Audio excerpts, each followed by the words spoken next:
Good afternoon, everyone. Welcome to January 11th, 2023 Glendale Civil Service Commission meeting. Happy New Year, everyone. Happy New Year. Can we have a roll call, please? Yes. Commissioner Gazarian? Here. Commissioner Astorian? Here. Commissioner McCarley? Present. Chair Hartunian? Present. Next item, please. Minutes. Consideration for the minutes for the meeting of December 14, 2022. Move to approve. Second. Roll call. Commissioner Gazarian? Yes. Commissioner Astorian? Yes. Commissioner McCarley? Yes. Chair Hartunian? Yes. For the next item, if there are no objections, I would like to move item number 6 up and do the reorganization of the commission so that we can give the incoming chair full opportunity to chair over this and coming sessions. Any objections? Hearing none, can we hear item number 6, or do we renumber? Reorganization of the commission, select new commission chair and vice chair. Okay, thank you very much. So at this point, I would like to just a quick thank you to this commission and staff and this opportunity to be the chair over the last year. It's been a great experience. But I don't want to take too much time. At this point, I'd like to open for nominations for a new chair. I'll nominate Commissioner Estonia. Oh, I second that nomination. okay. Commissioner Gazarian, can we get your microphone on? And can you repeat, please? I Your nominate Commissioner Astorian for chair. And I second it. Okay, I understand we don't need a second, but do we, any other nominations? Hearing none. Roll call, please. Commissioner Gazarian, Yes. Commissioner Astorian, Abstain? Commissioner McCarley, Yes. Chair Hartunian. Yes. Thank you very much. Congratulations. Thank you, Chair. Chair Astorian. All right, let me move out of the way. Thank you very much for your service.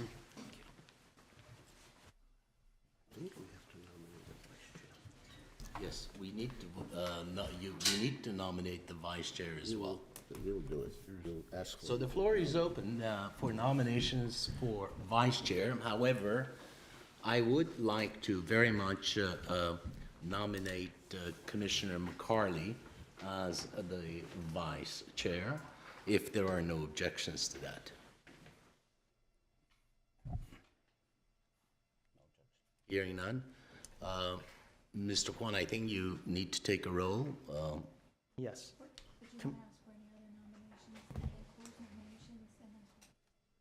Well, that's what I did ask, if there are any other nominations.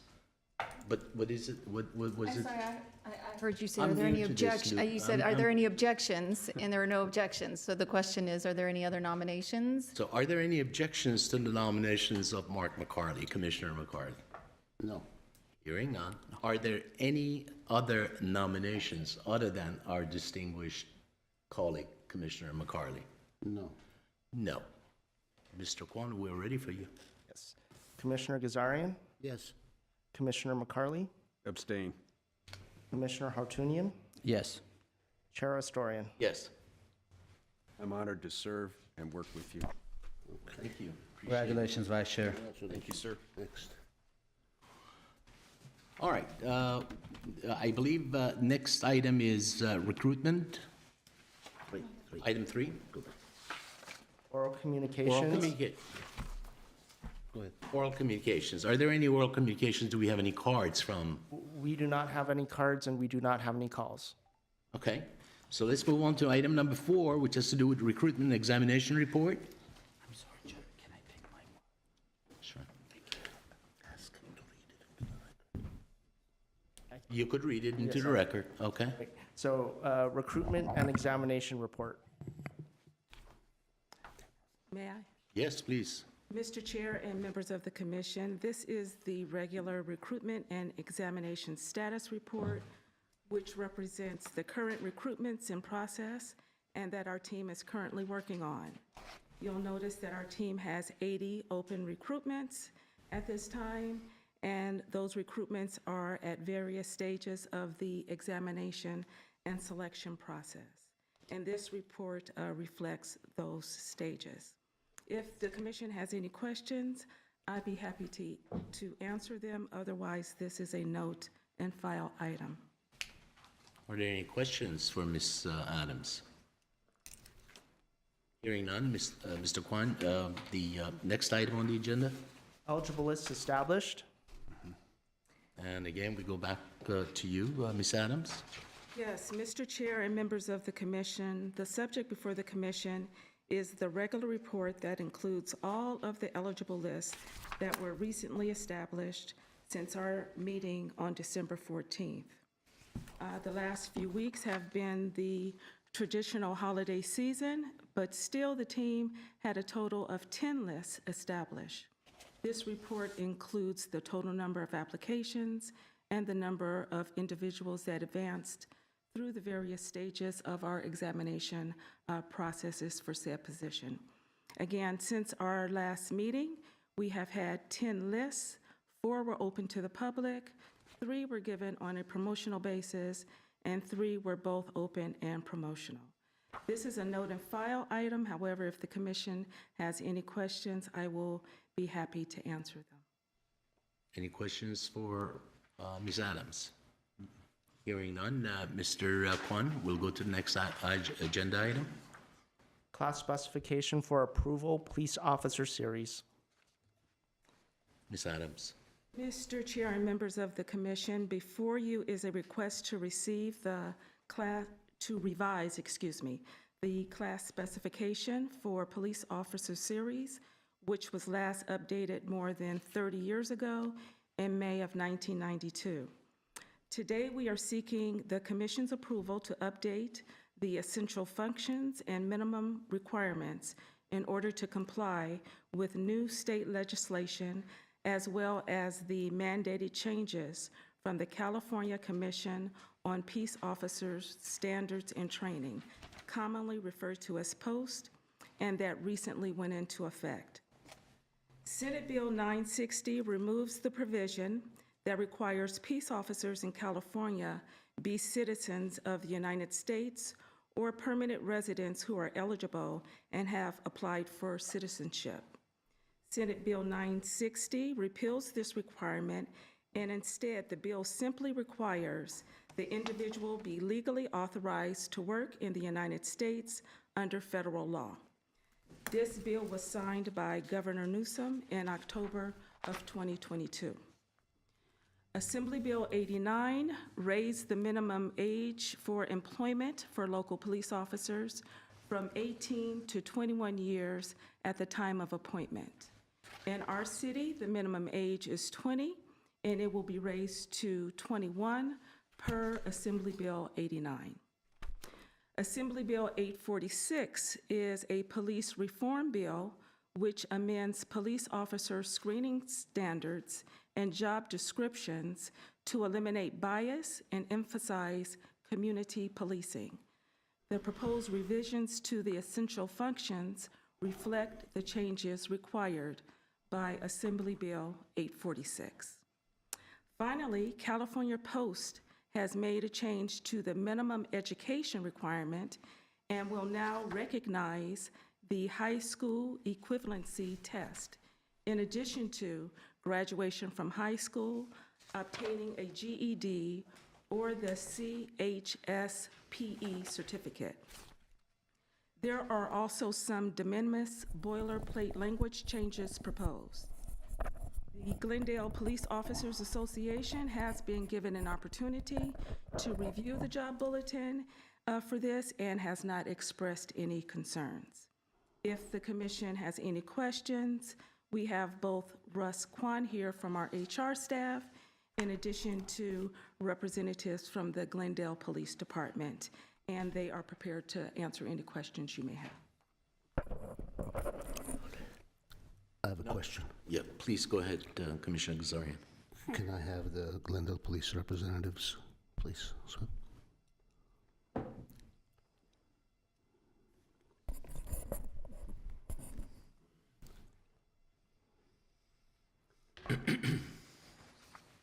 Good evening. good evening. I only have one question. Do we currently have anybody employed within the police department who is under the age of 21 and is a peace officer? Well, first of all, good evening, Chair Astorian and members of the commission. My name is Andrew Jenks. I'm a captain with the police department. I'm currently serving as the acting police chief. Mr. Gazarian, no, we do not have any police officers under the age of 20. Okay, that was my concern, because I would want to know what would happen to someone under the age of 21, as we are now raising the age, the minimum requirement to be 21 years of age. If there isn't anybody that would be affected, I have nothing further to ask. Thank you. I have a question. First of all, I failed to congratulate our incoming police chief, and I want to use this opportunity to congratulate him and welcome him to our city, and wish him, best of luck in serving our community. Thank you for your service in the interim, sir. My question about, since there is no requirement for citizenship or permanent residency.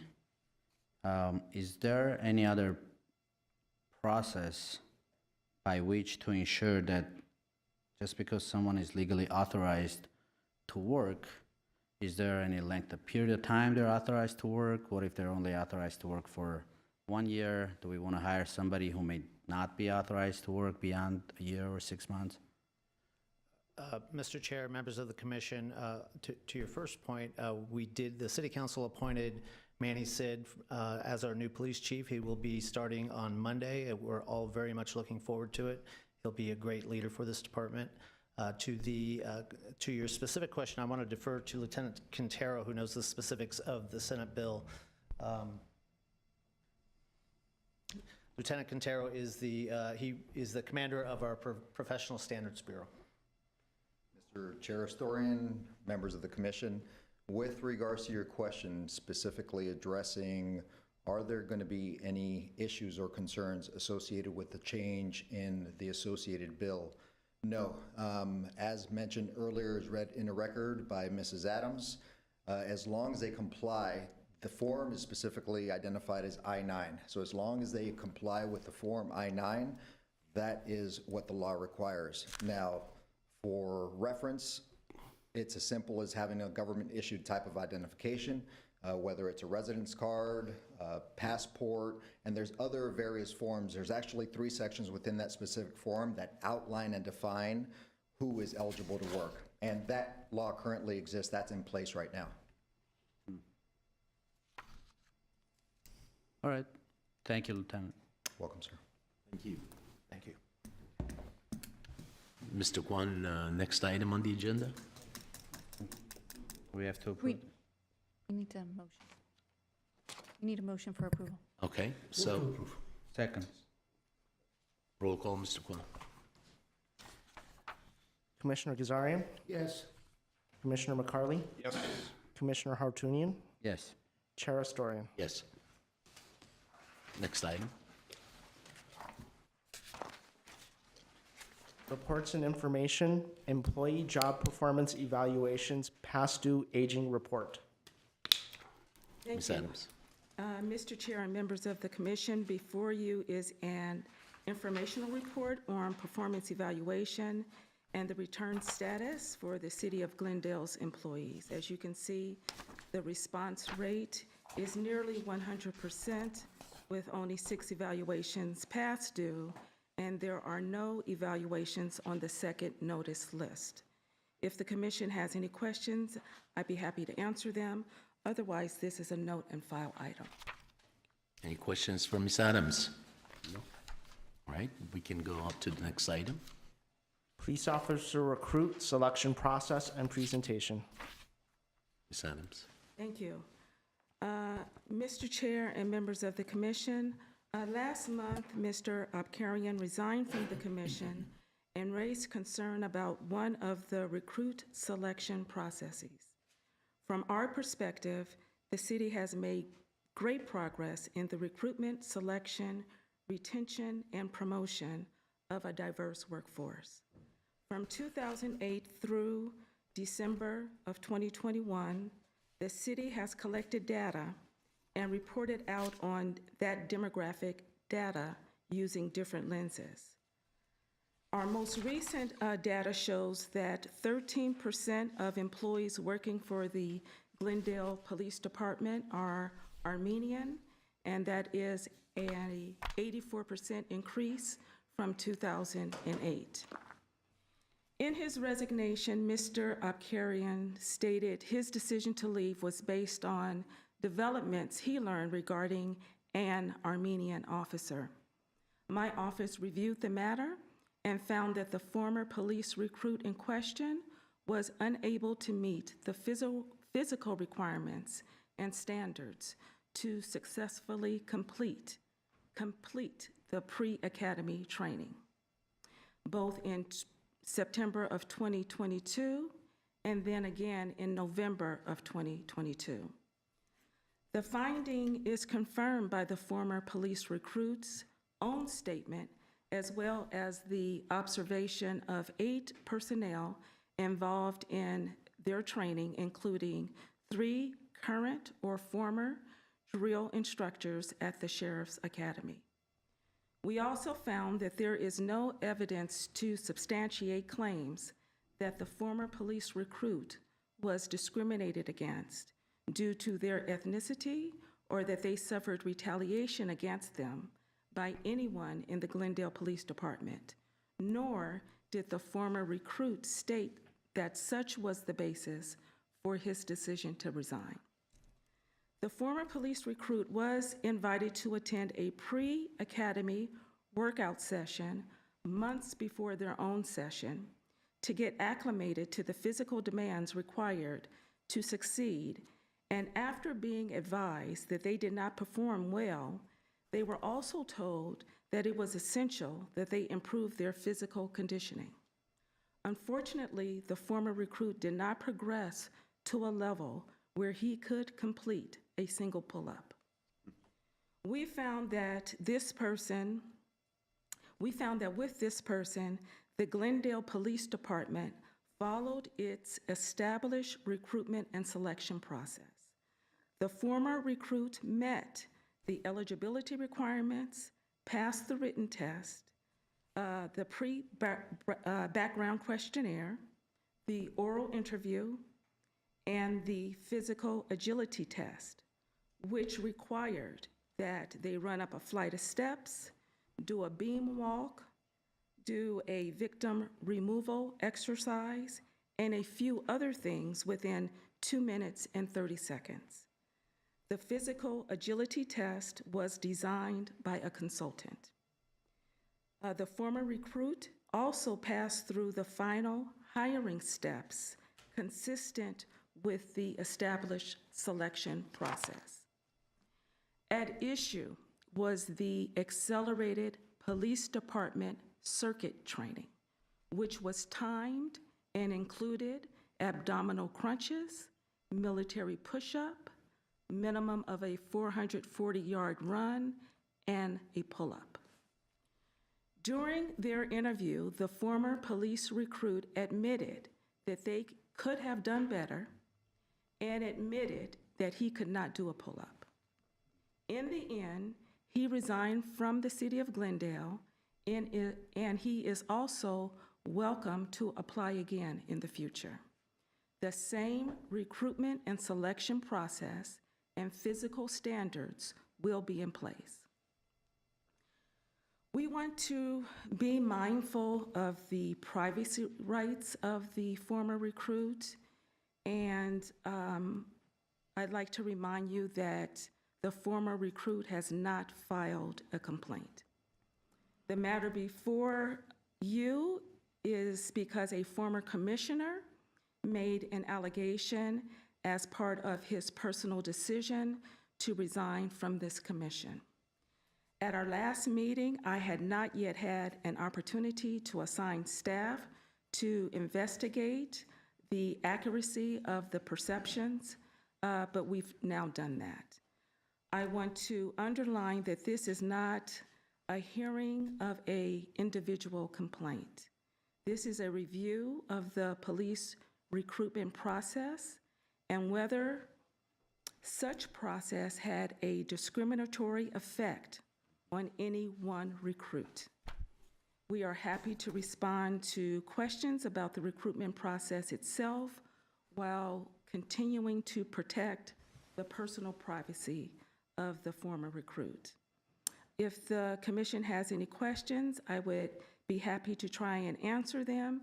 And then, as you know, we have Acting Chief Jinks, Commanding Officer Quintero, Sergeant Rosas, and Russ Kwan from our HR staff here, the others from Glendale Police Department, and they'll be happy to respond as well.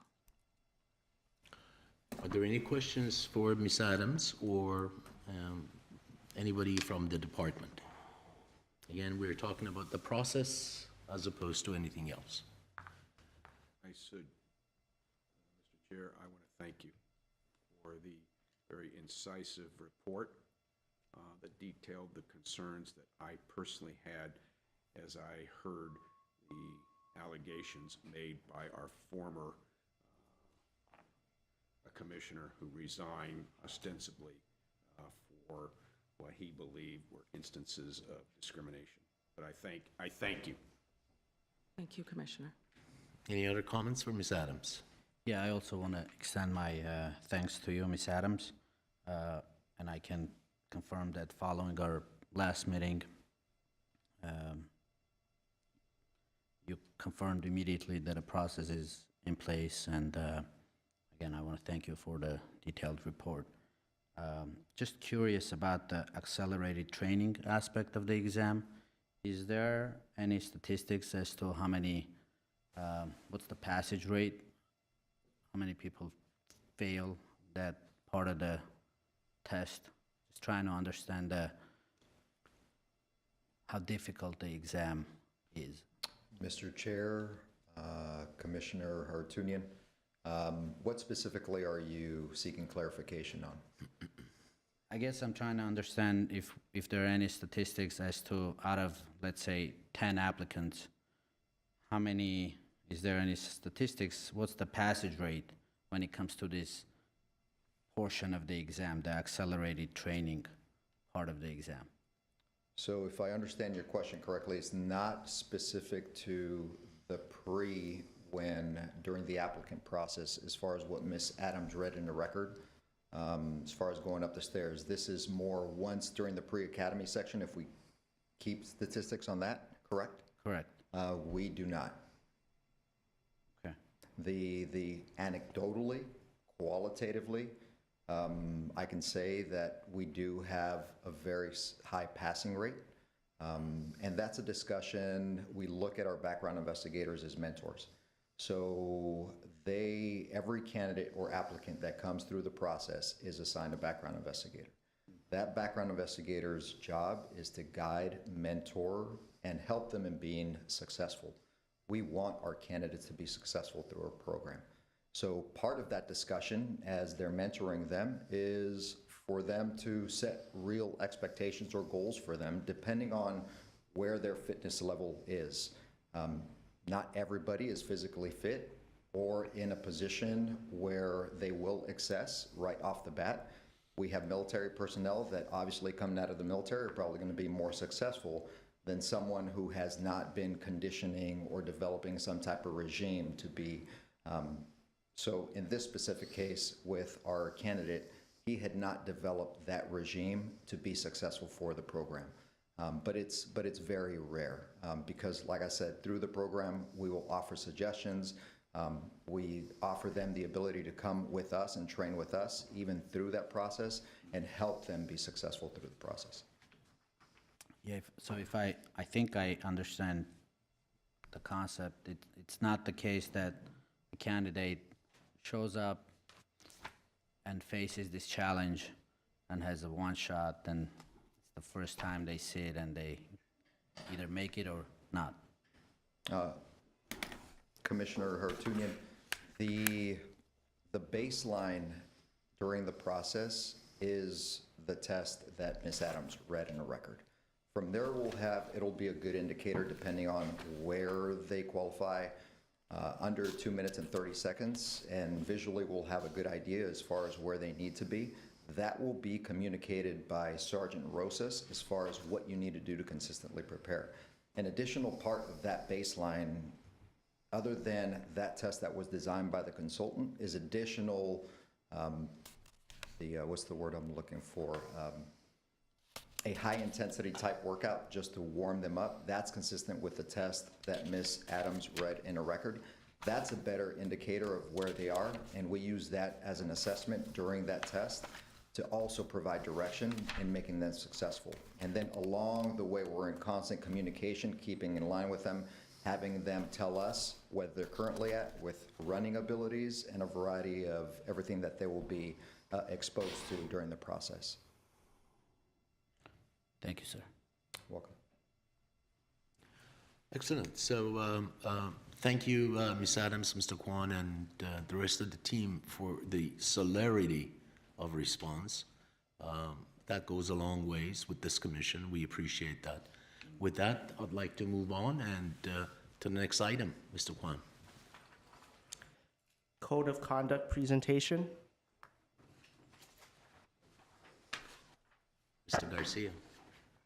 Good evening, Mr. Chair, Chair Storian, members of the commission. The clicker for the thing, or are you just going to move it when I say? Okay. Good afternoon, or good evening, I should say, members of the commission. I thought it was an appropriate time to provide an update and a summary of the code of conduct that was adopted for the council and for the members of the boards of the commissions that was adopted by the city council in late of 2021. We were asked, and we've been doing it gradually, to present the code of conduct to the various boards and commissions. And so I'm going to do that now. Go to the next slide, please. So the code of conduct, as I noted, applies to all boards and commissions, the Title II boards and commissions, as well as the Civil Service Commission. And it basically sets the standards for what's acceptable conduct and behavior of the board members and commissioners, both in the meetings and obviously outside the meeting when interacting with the public, members of staff, with each other, and with members of the council. Next slide, please. So there's a series of criteria or a series of categories that within the code of conduct, which was provided to you as part of your packet. The first category is how the members of the boards and commissions and the council interact with each other. Obviously, during the meeting, it's important to honor the role of the chair, meaning defer to the chair and his or her rulings, let that person run the meeting, call on people to speak, whatnot, practice civility and decorum during the meeting, both with each other, with members of the public, and with staff. Avoid personal or impertinent comments that could offend other members. That's important. And then it's important, obviously, to interact in a way that is geared towards solving the problems that are put before you. Next slide, please. In terms of interacting with the public, obviously, this is one of the opportunities that members of the public have to interact with the city as a whole. So for the council, it's important that all our boards and commissions, as well as themselves, are welcoming to speakers, listen to them attentively, keep an open mind when they're deliberating on matters and interacting with the members of the public. And then obviously you have to engage with those members of the public from time to time. It's important to ask questions, ask for clarification, but our role, your role as board members and commission members is not to argue with the public. I think that's all well understood, but it's again a healthy reminder. Next slide, please. And the next category is how the members of the boards and commissions and the council interact with our staff. It's important to treat all the staff as professionals, as we are, and not to engage in poor behavior, misconduct, yelling, that sort of thing, whether it's in the dais, from the dais, or when you're interacting with them on a sidebar or in another context. It's important that everybody on a board and commission not disrupt or distract the staff from doing their job. Obviously, you have a role when you're interacting with staff. That should be the role. Otherwise, should not be engaged in behavior that's causing them to take away or detract from their job. It's embedded in our charter. There is a council manager form of government. So if you have an issue with the staff member, something they've done or said in a meeting, it's important not to publicly criticize that. Obviously, you can disagree with the recommendation that they've made. That's not what we're talking about. But if you have criticism of the performance of an employee, then that obligation is to either talk to the city manager or, in this case, talk to the department head. That is your liaison and then that can be dealt with in that way. It's important for us, and I would say it's important for the manager that we deal with issues of discipline or performance through the proper channels, and that we not engage in disruptive behavior that goes before our public meetings. Just a couple other things. Obviously, it's important not to solicit political support from staff. It's important if you have questions that pertain to your role as civil service commissioners, that you deal with them through your liaison, whether it's Ms. Adams or if you're dealing with somebody that's presenting information, that you deal with it that way and not, for example, go to other departments. It's a less of an issue. It's a non-issue, I think, with this commission, but we've had it with other commissions. Sometimes commissions will go to various departments to get information. It's important that you deal with your department, just so we make sure that there's one line of communication to you all. And then it's important for me to tell you that as the attorney's office, we provide advice to you.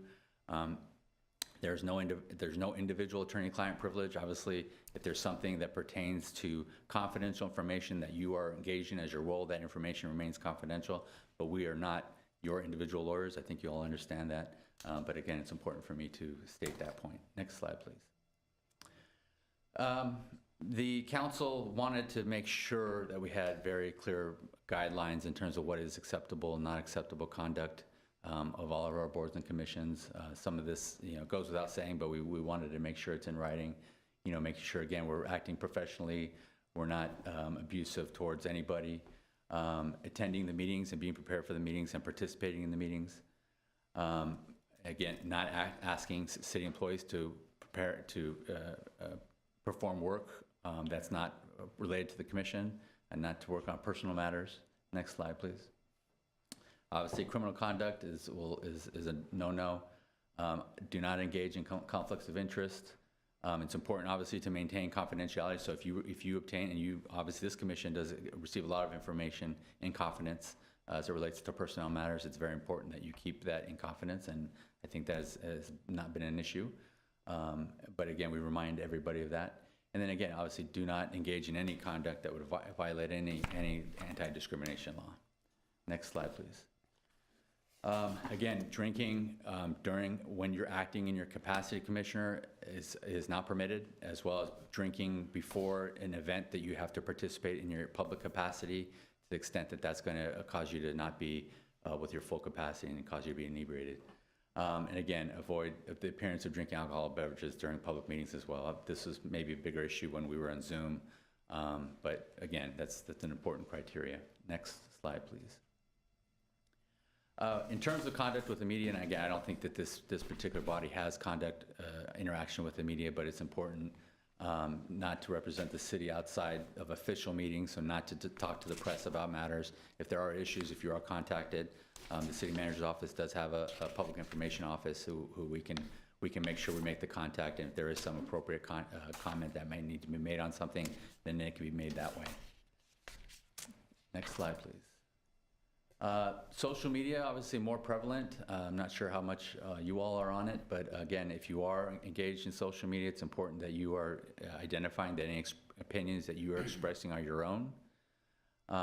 It's important, obviously, and this is, in some other cities, this has become an issue where councils engage in social media on public issues, and they're talking to each other on social media, and that could create a Brown Act issue.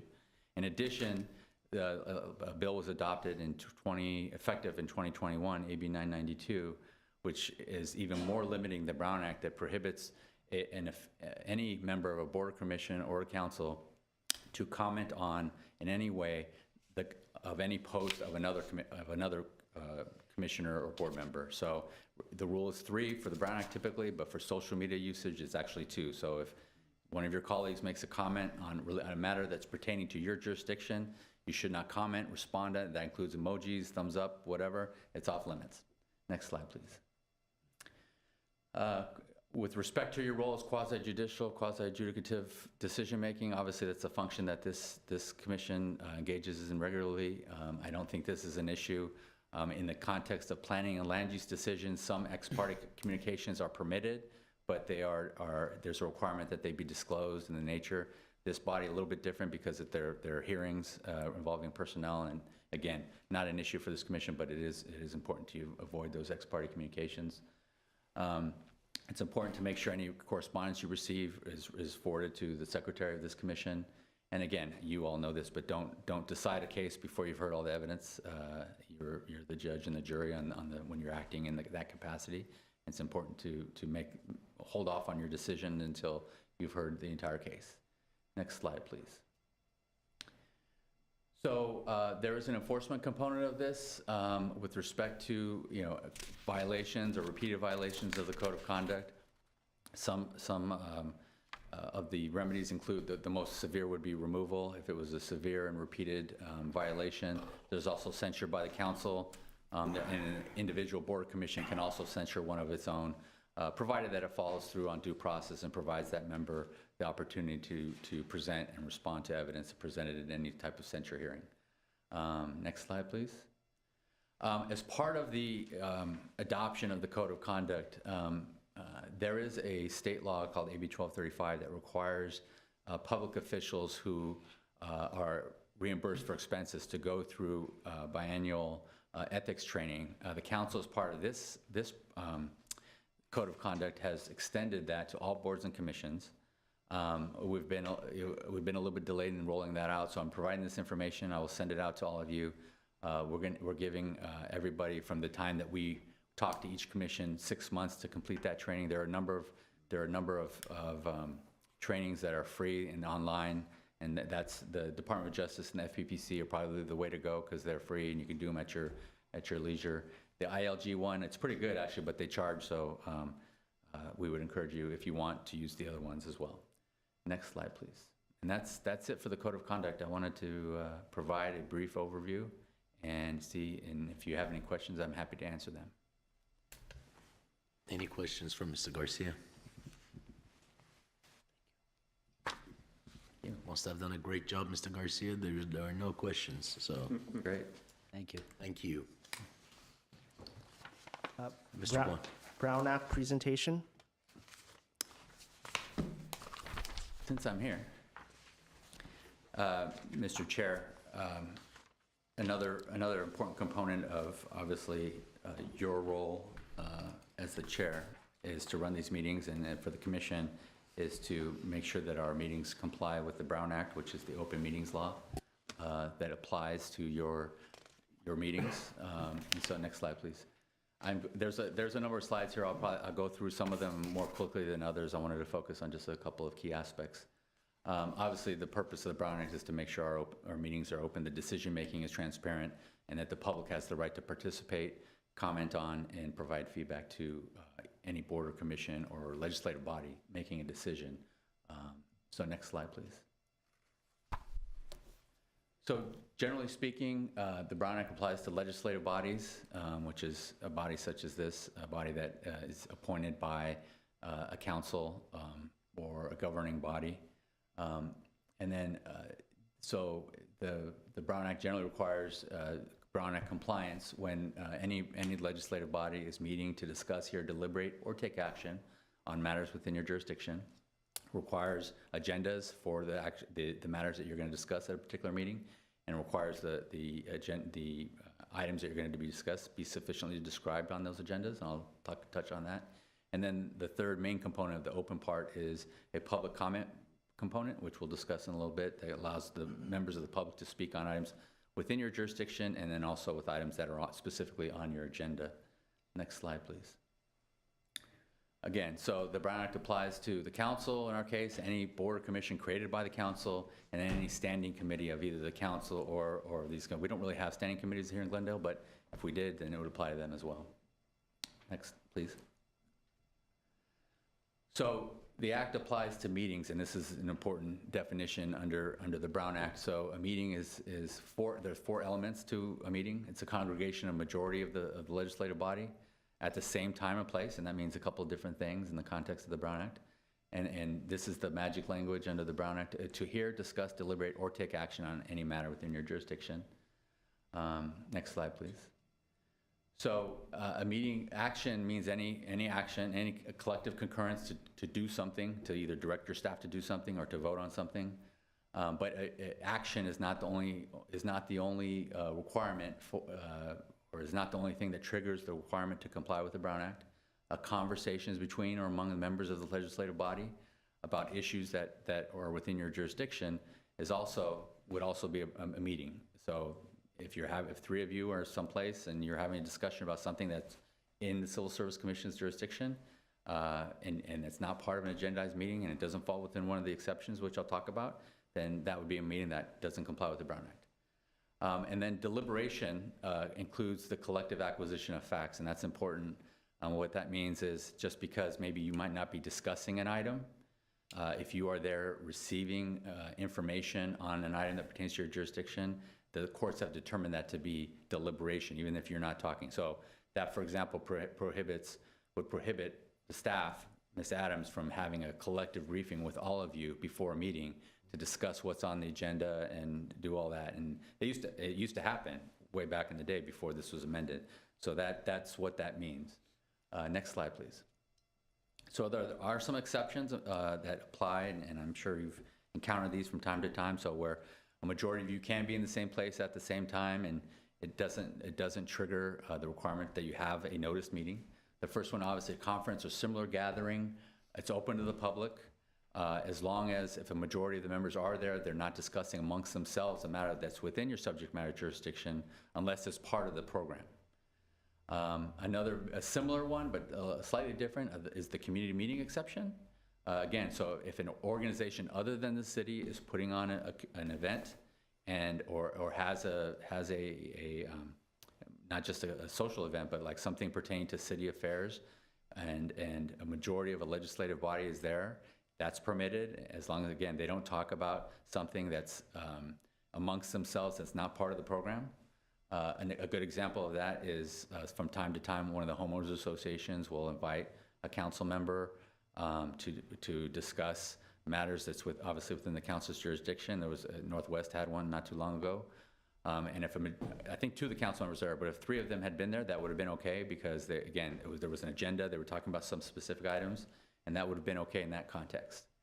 Another exception is the open and notice meeting of another legislative body. So if the council's having a meeting and a majority of a commission comes to that meeting because there's an item that maybe pertains to their commission and they want to talk to the council about that, that's permitted.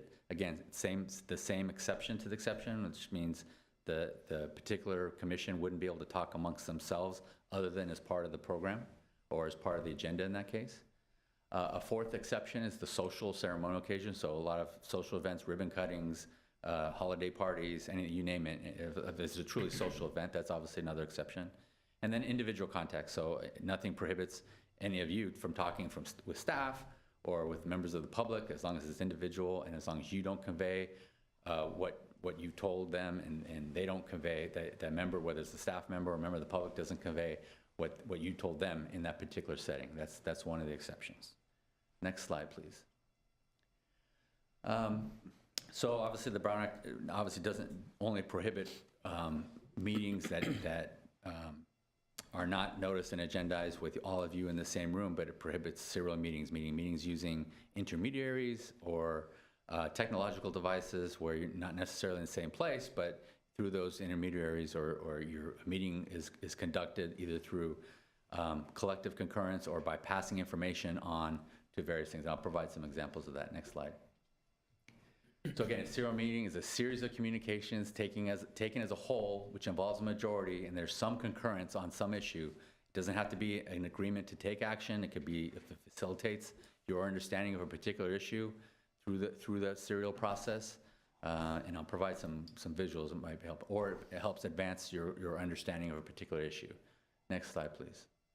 So I mean, here's one example. It's called the daisy chain type of serial meeting, where Commissioner A talks to B talks to C, and in so doing, B says, this is where I'm coming from, and this is what I heard from Commissioner A. That would be a serial meeting in violation of the Brown Act, especially where it advances the issue. If you're B and you happen to talk to A and you happen to talk to C, but they're separate discussions, you're not conveying to the other what it is, it's arguably it's technically not a violation of the Brown Act. We discourage it anyway because it's very easy to fall into that slippery slope. But again, that's sort of what's intended by the serial meeting prohibition. Next slide, please. The other kind of classic one that happens from time to time is the hub and spoke serial meeting, where and that member in the middle can either be the staff member or a commissioner or a member of the public, where there is communication back and forth, and if there's the potential that sort of hub and spoke conversation advances a majority of the members' understandings of an issue, that could potentially be a Brown Act violation. I remember many years ago, that member in the middle was a newspaper reporter, and he called each council member and asked how they intended to vote, with none of the council members really understanding what she was doing, and then she reported that. There's not, that's obviously that's the risk of those types of conversations. And I would say I don't think that the council members violated the Brown Act because none of them learned how they was going to vote until they read the newspaper article. So anyway, that's sort of the risk of those sort of serial outside conversations. Next slide, please. We talked about this in the last presentation. Next slide, please. So there are 4 types of meetings that any legislative body can have. There are regular meetings, which are the normal meetings you have. You establish a regular meeting schedule. I guess it's the second Wednesday of the month. You can also have special meetings, which you often have. Those require a 24-hour notice. Emergency meetings, these are very rare. I think I've only had one or two in my entire time here, but obviously when there's some severe impairment to public health or safety, legislative body can call a meeting. Again, very rare, not to be utilized without consultation with council. And then adjourned meetings where where a body adjourns one meeting to another meeting without necessarily having a subsequent notice. Next slide, please. So again, the agendas are required to contain a brief general description of each item to be discussed. Agencies vary in terms of how that information is conveyed. The Brown Act says 20 words or less is usually sufficient. So as long as the reader can understand basically what's going to be discussed, and then he or she can go on to the website or pull the agenda and see, download the report to get more information. The agenda packets and any supplemental materials that are received after the posting have to be provided to the public. Some of that is new, but it's a very important requirement. Next slide, please. So with respect to items not on the agenda, again, no body that's subject to the Brown Act can act or discuss items not on the agenda. They can briefly respond to statements made by others, whether it's a fellow commissioner or a member of the public, can ask questions for clarification, make brief announcements, brief reports on their activities. And again, brief, I mean, the legislature used the word brief 3 times in this one paragraph, so it's very important that any discussion, like for example on commissioner comments, that they be brief. If there's follow-up, you ask the staff for follow-up, and then we move forward. Next slide, please.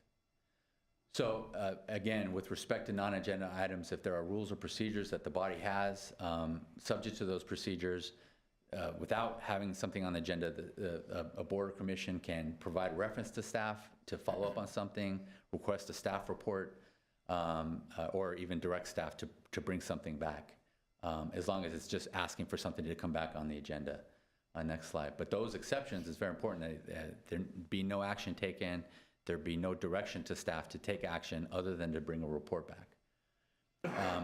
There is one exception, and there's actually, it's a couple of exceptions, but the most pertinent one, there is the authority to add a matter to the agenda after the posting of the agenda, but it's limited to those cases where the matter arose after the posting of the agenda, and there is a need to take some immediate action before the next meeting. There has to be, in my role as the city attorney, from time to time with the city council, just to give you an example, there might be a piece of litigation that we need to settle before we're going to go to the next regular meeting, and so I will add it in that case. It's very rare, but again, that second prong is important. There has to be something that you need to take immediate action on and cannot wait till the next meeting. And then it requires 2/3 vote of all the members of the body to add that item on the agenda at the meeting. Next slide, please. So again, the third component in terms of the public component of our meetings is the public access and participation. One of the important components of the Brown Act is that a legislative body cannot require conditional attendance, cannot require, I mean, if somebody wants to attend anonymously, they can do so. We cannot require them to sign in. You cannot require them to provide an address. You can ask, but you can't require it as a condition of either appearing or testifying. With respect to public comment, again, as I noted earlier, every regular meeting agenda has to provide an opportunity to comment on items on the agenda, either before or during discussion of that item, and then a general period of oral communications to discuss any item that is of general interest but pertains to the subject matter jurisdiction. We here in Glendale, we kind of do it so that a member of the public can speak as the agenda item comes, and then there's a general period of oral communication for non-agenda items. Other cities do it a little bit differently. So as long as you're providing those two opportunities, we're going to comply with the Brown Act. And obviously, within your role, and especially the chair's role, depending on the number of speakers on a particular item, he or she can limit the time for that public comment. So that, because you can balance the need to run an efficient meeting. And you will see that, for example, if you watch the council meetings, that sometimes it's usually 2 or 3 minutes for those agenda items, but sometimes when we have 100 speakers, the mayor will say, I'm only going to give you a minute while giving a few speakers a little bit more time. And that's just, every chair's authority to run the meeting in an efficient manner. Next slide, please. So if you have a non-English speaker who comes to a meeting to provide public comment, and they bring a translator or one is provided for them, then the Brown Act recent amendment, I'd say the last couple of years, provides that we are required to provide them extra time for that translation. So if we're providing 3 minutes for all speakers, that speaker will get 6 minutes to get through his or her testimony with the translation. And then the public is allowed to audio videotape our open meetings as long as it's not a distraction. So we sometimes have media here in our meetings. We don't let them sit up here, but we'll let them sit up back there so they're not distracting from being able to watch, from the folks in the audience being able to watch them. And as long as it's not a disruption. So we've not had any issues with disruption, but we do make sure that they're in a location that does not disrupt others. Next slide, please. Okay, so that's it. There are more components to it. There's a closed session component of it. There's a lot of exceptions. You're familiar with the closed session exceptions that allow you to go into closed session. But I wanted to focus on those areas and provide that information to you and see if you had any questions. Any questions for Mr. Garcia? Thank you, Mr. Garcia, for your presentation. I appreciate your time. Thank you, members of the council. I appreciate your time. Mr. Kwan. Closed session, public employee hearing, police sergeant. All right, so we are going to be adjourning the public portion of this proceedings to move on to the closed session. So unless you are part of a team and or a member that needs to be present here, we would ask very tactfully for you to leave. Mr. Chair, do you want to take number 10 out of order? This is the commissioner and staff comments. Do you want to do that now so that that could still be on camera as we're Sure. waiting for the room to clear? Sure. So, Mr. Kwan, Civil Service Commission staff comments. are there any comments from staff? From my fellow commissioners? None. Okay. So we can proceed to the closed session. We're going to closed session where the cameras will come off.